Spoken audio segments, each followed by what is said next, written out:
Assalamualaikum warahmatullahi wabarakatuh. Berikut ini tutorial mencetak bukti penerimaan. Langkah-langkahnya silakan masuk ke website ppdbjatim.net, kemudian buka menu di tanda strip 3.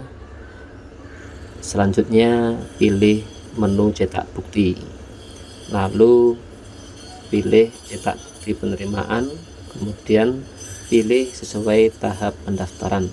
Di sini yaitu di pendaftaran tahap ketiga.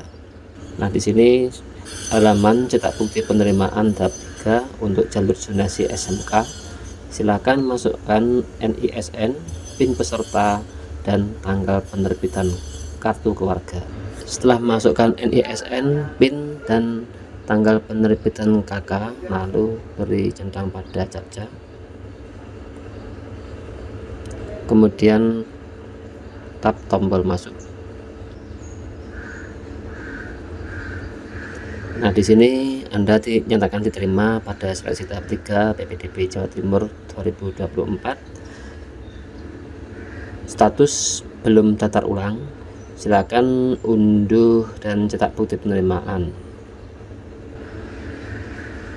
Nah, demikian langkah-langkah mencetak bukti penerimaan pada PPDB Jawa Timur 2024.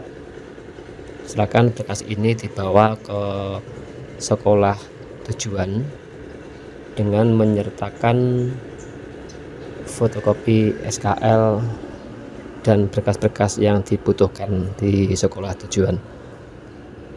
Demikian, wassalamualaikum warahmatullahi wabarakatuh.